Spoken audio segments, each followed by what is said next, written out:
¿Qué pasa?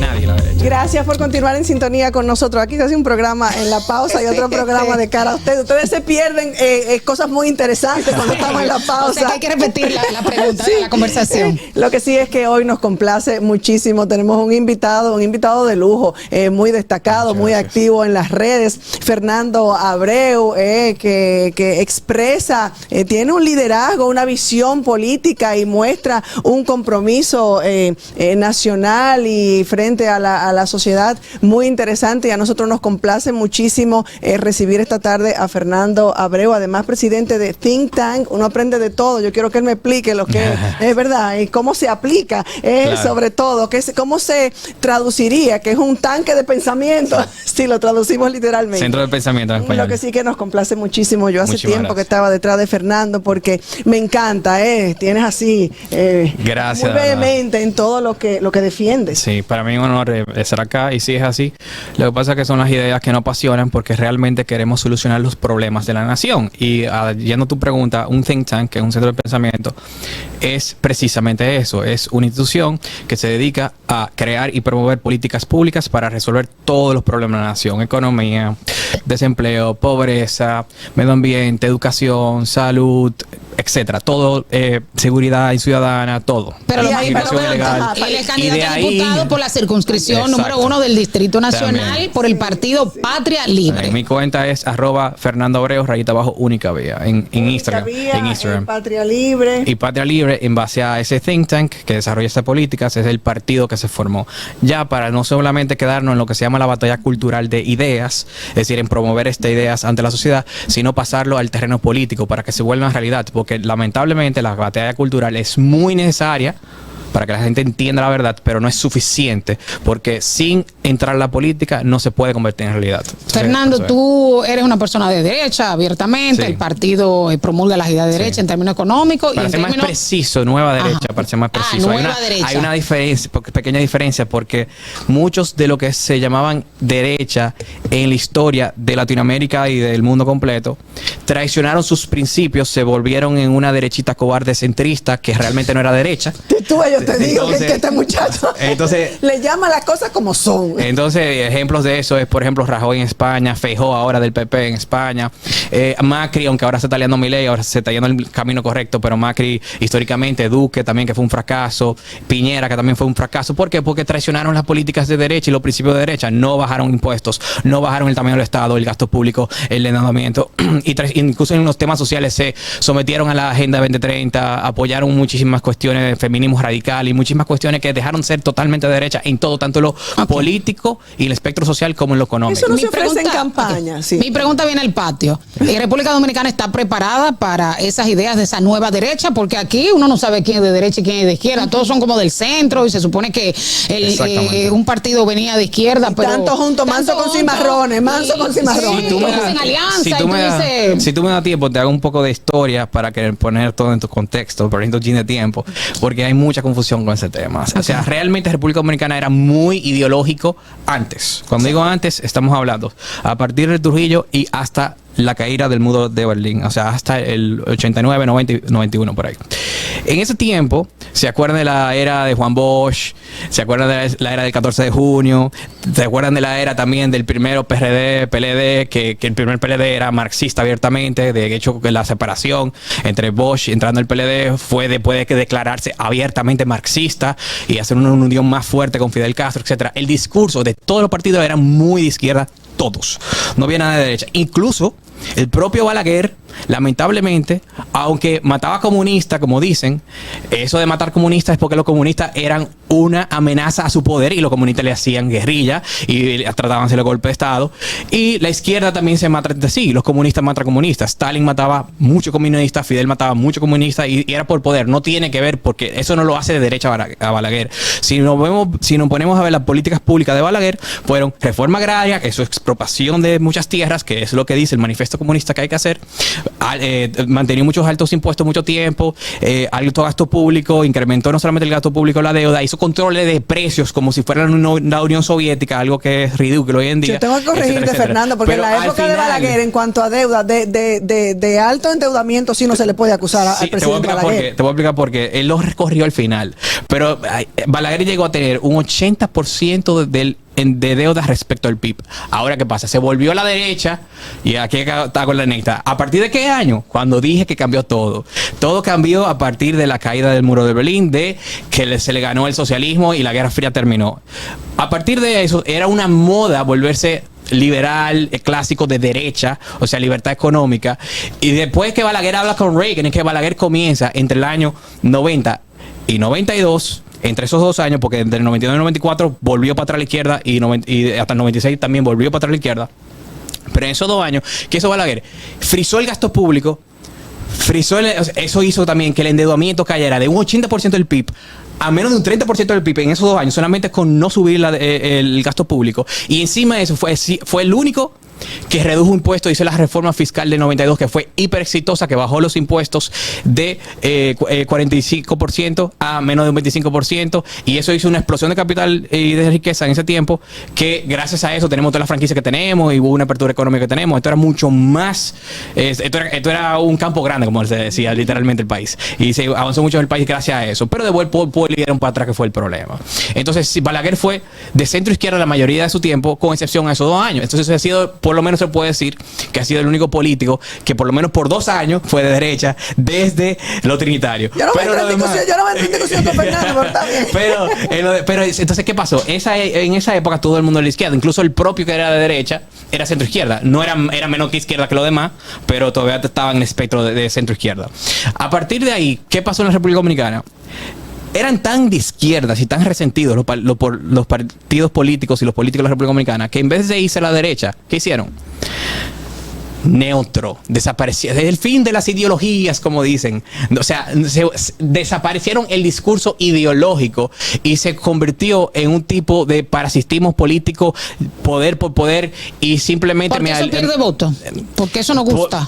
Porque no se querían ir y darle la razón a las ideas de derecha. Entonces simplemente comenzaron a decir propuestas sin ese discurso ideológico. Perdió el contexto ideológico. Ahora bien, gracias a la Agenda 2030 y a todo el nuevo surgimiento de la izquierda internacionalmente, estamos volviendo hacia la época ideológica.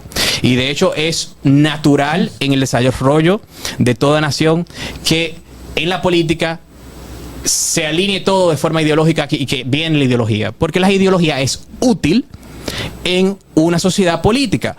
Porque si tú no dices por dónde tú perteneces o tú no tienes posiciones, tú necesitarías decir como político, yo creo en una lista larguísima de políticas públicas para que la gente sepa más o menos por dónde tú vas. Si tú ya usas etiquetas, derecha, centro izquierda, izquierda, la gente en poco tiempo más o menos sabe cuáles son tus tipos de ideas. Entonces, por un tipo de utilidad y filosofía del lenguaje que es útil. Pero ahora se está volviendo para atrás la ideología. Los partidos que son en la práctica de centro izquierda, que aunque no hablan de ideología, todas las políticas que hacía eran de centro izquierda, como el incremento del tamaño del Estado más de 10 veces desde el año 2000 hasta acá, como el endeudamiento más de 15 veces del año 2000 hasta acá, como por ejemplo también tantos impuestos y regulaciones que estamos en el puesto 115 del Doing Business, de la facilidad de hacer negocios en el mundo. O sea, estamos cerca de los socialistas y tenemos tanto impuestos y contribuciones que, aparte de eso, también el total de impuestos y contribuciones de las empresas es un 49%. Es decir, el Estado Dominicano te quita la mitad cuando tú calculas todos los impuestos sobre la renta y lo que se adhieren a eso, y después te da la vuelta y te topas enfrente con un ITEVIS, con un impuesto sensible al consumo, impuesto de cheque, de transferencia, y después el infinito pasivo laboral que nunca termina. Entonces te quiebra muchas empresas, como lo bien decían al principio ustedes en el programa cuando estaba viendo, y muchas de las pequeñas empresas no son insostenibles, y por eso tenemos que cada 9 empresas de 10, o sea el 90% de las MIPYMES quiebran en la República Dominicana, según un estudio de Ángel. Entonces, y por eso la gran informalidad. Entonces, en la práctica son todos de centro izquierda. Y ahora, gracias también a la Agenda 2030, se están radicalizando más. PRD, FUPU, PLD, PRM, etcétera, todos se están radicalizando más, tanto en lo social como en lo económico, aparte que es natural, y de parte de nosotros, en contraposición a eso, está surgiendo una nueva derecha. Aparte también que está surgiendo una extrema izquierda, que es el partido de Opción Democrática. Son comunistas en lo económico y radicalmente progresistas en lo social. Pero radicalmente progresistas a nivel de que promueven la fuerza y la dictadura. Como meterte preso por un año, que lo depositaron y lo apoyaron en el Congreso, si tú no respetas y ofendes a un LGTB, si tú no le llamas el pronombre que ellos quieren percibirse en su imaginación, etcétera, etcétera. Eso ya es dictadura, porque ahí no se está respetando la libertad de nadie. Entonces, nada, ese es el proceso de la República Dominicana. Ahí más o menos lo dije en no sé cuántos minutos. Bueno, ¿cuáles serían las prioridades políticas? ¿Cómo planeas implementarlas en caso de ser elegido? Ya decíamos que es candidato por la circunscripción número 1, candidato a diputado por el partido Generación de Servidores. Como aliado. ¿Y cómo planteas o cuál entiendes que es la prioridad? La prioridad. Yo diría que una de las primeras prioridades, y es porque es transversal, porque afecta a todo, pobreza, delincuencia, es transversal, afecta a todo, es la reforma fiscal de la República Dominicana, que necesita tanto la República Dominicana. Nadie se atreve. Bueno, Abinader no se atrevió. No, nadie se atreve. Al revés, lo quieren subir. Jochi Vicente anunció que lo quieren subir. O sea que probablemente, y nos va a tener muy de frente si lo hacen, incluso hasta con un Plaza de la Bandera si lo hacen, probablemente el año que viene, después de las elecciones, lo intenten subir. Y hay que hacer todo lo contrario a todo lo que han hecho los demás partidos, que es cada gobierno, cada partido, Fuerza del Pueblo, PLD, etcétera, ha hecho que subido los impuestos. Lo hizo Danilo, lo hizo Leonel, y ahora lo quieren hacer esta gente según sus propias declaraciones.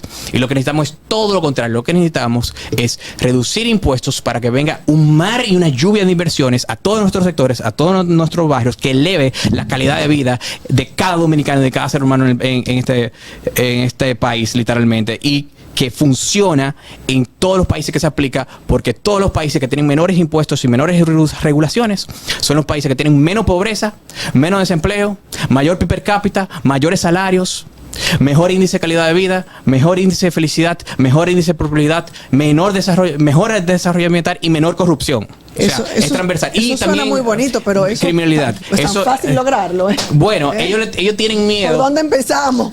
Ellos tienen miedo. En ese mismo orden, la clase baja, que regularmente recibe subsidios, ayuda, le tiene temor al discurso de derecha.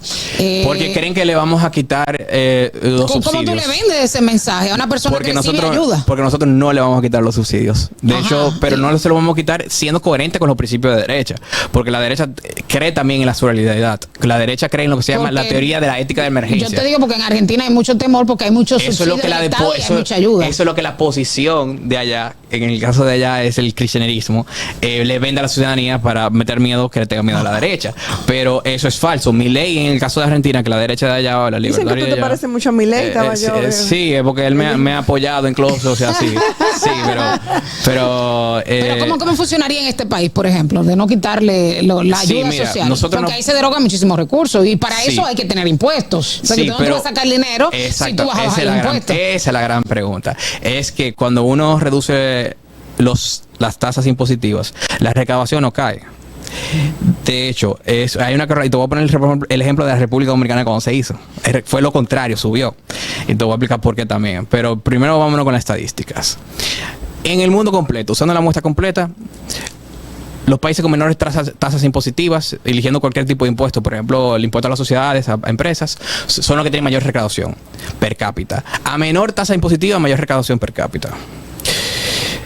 Aparte de eso, es lógico, no solamente porque incentiva la inversión privada, porque te están dejando más con tu propio dinero, y la inversión privada, tanto local como internacional, que está buscando dónde invertir, porque hay muchos países con tasas altas, eleva la inversión privada, pero no solamente que eleva la inversión privada, sino que también que incentiva la formalidad. Y en la República Dominicana hay más de un 58% del mercado laboral que está en la informalidad.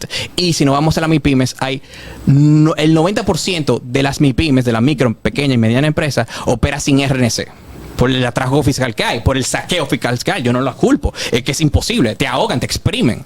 Entonces, cuando uno reduce eso, ellos están incentivados de la formalidad porque la formalidad le da protección primero legal, porque tiene su registro mercantil, su patrimonio personal no está en riesgo, ahora es el patrimonio de esa empresa como persona jurídica, y encima de eso tienen acceso a financiamiento bancario y muchas otras, y también no tienen la gran amenaza de que cuando le dé la gana a la DGI vayan y lo metan preso a los dueños y expropien todos los dueños. O sea que por todos lados les incentiva la formalidad. Entonces, por esos dos factores, la recaudación siempre sube. De hecho, nosotros hicimos un estudio en todos los países, desde la década de los 50 hasta la actualidad, todos los países que han hecho una reforma fiscal bajando impuestos, todos sin excepción han subido la recaudación, incluyendo aquí en República Dominicana, porque cuando yo digo este tipo de cosas, pero estamos en la República Dominicana, tú no puedes, yo digo, hermano, usted vio la reforma fiscal del 92 y ¿qué pasó? La recaudación solamente de la tasa de impuestos sobre la renta de empresas bajó de 45 y 25, y la recaudación de ese solo impuesto, porque no me digan que estamos mezclando impuestos, de ese solo impuesto subió de 3.300 millones a 3.900 millones de pesos. Así. Esa es la realidad de la República Dominicana. ¿Por qué? Porque incentiva la inversión privada, tanto local como internacional, y también porque la gente se motiva a la formalidad, que es un mal que tiene este país. Bueno. Por eso. Pero aparte de que sube la recaudación, es por todos lados que nosotros le entramos a eso. Nosotros también. Porque aquí se estila un voto duro, de claro, que la gente sigue los partidos mayoritarios. Claro. Requiere de lo que estamos haciendo de hace 2 o 3 años, de una batalla cultural de la mano. Va a durar un poco de tiempo, pero cada vez hay más personas despertando. Y somos ¿Cómo van tus números, por ejemplo? Muy bien, excelente. De hecho, no solamente se ven en las redes, no solamente se ven en encuestas, también se ven en las calles cuando yo salgo. Literalmente, en cualquier sitio que yo vaya, y no lo estoy diciendo por orgulloso, estoy diciendo simplemente la verdad, siempre me felicitan de forma emocionada, que van a votar, o sea, es real. ¿Cómo hace campaña Fernando Abreu en un electorado, en medio de un electorado que es clientelar, que está esperando la dádiva, que está esperando los chelitos? Esto es un electorado que es conservador. Aunque tú tienes la circunscripción número 1, claro, tal vez un poco más fácil. Tú te diriges a una clase pensante, sí, pero que piensan. O realmente la persona de escasos recursos te están siguiendo, aunque tú no des el dinero. Le voy a decir la verdad. Los que más entusiasmados están son la clase baja. Interesante. Incluso cuando he ido a barrios, Los Plataninos, La Yuca, etcétera, muchos dentro de ese barrio me conocían cuando fui a visitar y lo entienden. Y también mucha gente nos escribe de muchos barrios, lo dicen en las redes que somos de tal barrio. Hay muchos de nuestros candidatos de nuestro nuevo partido, Patria Libre, vienen de la extrema pobreza, dicho por ellos mismos, y son los primeros que entienden este discurso. De hecho, me excuso, no tiene que ver con clase social, claro, sino una forma, cuando digo pensante, puede ser una persona de clase baja pensando, una persona de clase alta pensando. Hay muchas clases, pero ni siquiera tiene que tener mucha educación o pensante. Ya. Es que es un discurso lógico. Entienden matemáticamente. De hecho, lo entiendo mejor que una gran parte de la clase media alta, porque la parte de clase media alta, como he estudiado más, el estudio que le dan, lamentablemente, es adoctrinamiento en su mayoría. Entonces tienen muchos mitos en la cabeza. Por ejemplo, la pregunta que tú me hiciste ahorita, pero entonces no se puede bajar impuestos porque se cae la recaudación. No se cae la recaudación. Entonces tienen mucho, cuando uno le comienza a explicar, tienen mucho pero, llegan ahí, se convencen también, hay muchísimas clases medias y mucha gente de toda la clase que no apoyan, de todas las clases, pero los de abajo tienen menos indoctrinamiento y lo entienden de una vez, matemática. O sea, tú me vas a quitar menos impuestos, me queda más impuestos al bolsillo, tú me vas a quitar menos impuestos, las empresas quieren ganar dinero, y como las empresas quieren ganar dinero, ellos van a poner más empresas, y poner más empresas me va a dar más oportunidad, yo como pobre me va a dar más oportunidad de empleo, etcétera, etcétera, y también van a competir por los salarios porque son más inversiones, son más empresas y somos el mismo grupo de desempleados o de personas buscando empleos, y eso hace que naturalmente suben los salarios porque están compitiendo por nuestra labor. Entonces se emocionan, y no solamente eso, hay muchos pobres también que no solamente simplemente quieren ser empleados, que quieren emprender, como muchísimos lo hacen en la informalidad específicamente, pero cuando saben que este tipo de ideas vienen, también le da más que no solamente más empleo, sino también mayor oportunidad de inversionistas ángeles y de sitios y centros de capital que están dispuestos a invertir en sus ideas de negocios. Entonces, ¿y lo social? Porque ya en lo económico te entendimos. Lo social también sigues la idea más conservadora. Vamos a dejar esa parte de lo social y esa respuesta para cuando regresemos de la pausa. Quédese ahí con nosotros. ¿Qué pasa? Nos quedan unos minutitos para conversar esta tarde con Fernando Abreu, presidente de Patria Libre, Única Vía, candidato a diputado por la circunscripción número 1 del Partido Unido, al Partido Generación Servidores, sí, Patria Libre. Servidores, Patria Libre. Un muchacho abogado, joven, brillante, ¿qué hace metido en política? Bueno, siempre fue lo que me apasionó desde bien joven, no solamente la política, sino llegar a la verdad de las cosas.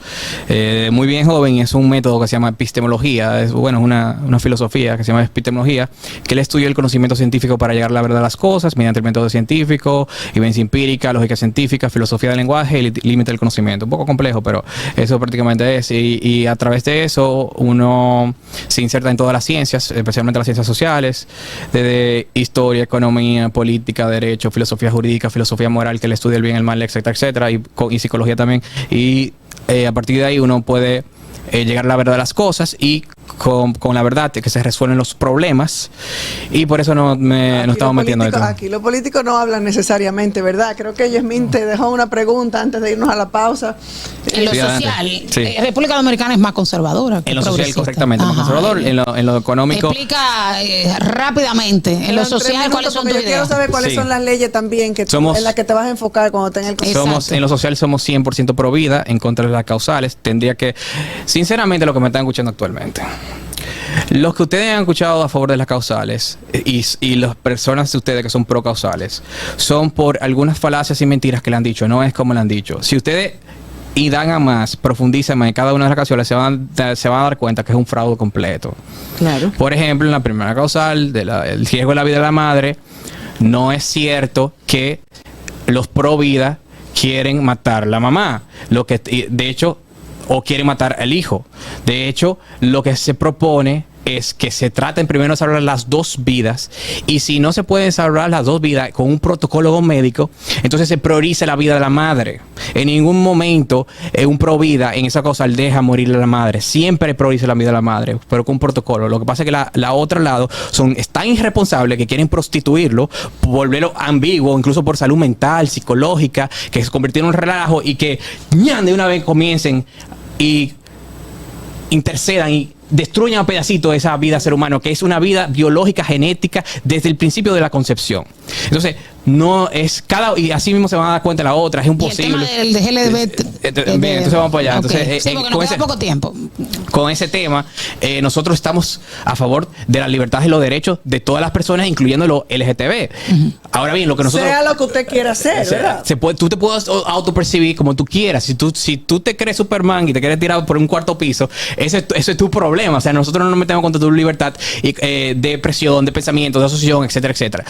Y también pueden estar juntos. Nosotros no perseguimos a los homosexuales por querer estar juntos en parejas. Ahora bien, lo que nosotros no apoyamos es la imposición dictatorial de ellos, que convierten a los LGTB en monstruos, como hace la izquierda, que le dicen a todo el mundo lo demás que si ustedes nos ofendan a nosotros y no piensan como nosotros los metemos presos, como la ley que sometieron de inclusión y no discriminación en el Congreso, apoyado por José Horacio y Opción Democrática y muchísimo también otros políticos dentro de todos los partidos de centro izquierda, PLD, FUPU, PRM, todos tuvieron gente que apoyaron ese tipo de atrocidades. Entonces ellos, mientras nosotros los respetamos, los tratamos como seres humanos dignos, por el hecho de ser seres humanos, ellos lo convierten en monstruos y lo convierten en pequeños dictadores que meten preso por cualquiera por lo que ofende. Si tú no le dices el pronombre que se identifica, te quieren meter preso. O como hizo Mira Germán, que sea un fiscal que no creen en eso, que quiere decir la verdad, que un hombre biológicamente no es una mujer, y no se somete a llamarle como quiere el hombre que se percibe mujer.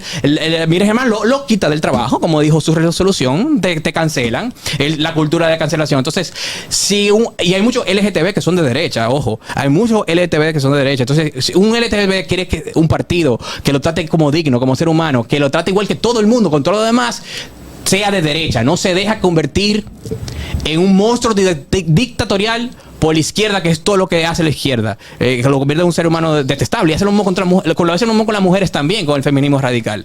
Bueno, yo creo que nosotros queremos igualdad ante la ley, no unas fuñidas cuotas que literalmente tratan a la mujer como si fuera inferior, como si no lo pueden lograr por sí mismas, como si necesitan el político de izquierda y la ayuda del Estado para llegar, cuando las mujeres en República Dominicana ganan un 6.1% más que los hombres, lideran los puestos gerenciales, son la mayoría de las graduadas y universitarias, etcétera, etcétera. Y ustedes lograron eso y nosotros se lo aplaudimos, la derecha se lo aplaudimos. No como ellos que lo quieren negar y que lo quieren tratar como víctima, porque así es que le sacan todo el poder. Yo quiero ver a Fernando sentado en el Congreso. Sean de derecha, mujeres. Quiero ver a Fernando sentado en el Congreso. Se emocionó Soraya. Yo quiero ver a Fernando, sí, quiero ver a muchos Fernando sentados en el Congreso. Y gracias a Dios somos muchos ya, porque tenemos muchos candidatos, estamos formando este partido por eso. Y no solamente son una voz, estamos multiplicando los Fernandos, nos estamos multiplicando. Aceptan a Soraya en el partido. Claro, yo estoy huérfana del partido. Voy para allá. Te juramentamos. Señores, necesitamos otra visita. Hay muchísimo que conocer. Conocimos un poquito de Fernando Abreu en esta ocasión y él tiene que prometer que va a volver. Es candidato por la circunscripción número 1 a ser representante suyo en el Congreso como diputado. Muchísimas gracias, de verdad. Gracias por venir. A ustedes, gracias por la sintonía. Hasta mañana. Hasta aquí, ¿qué pasa? Con Soraya Castillo.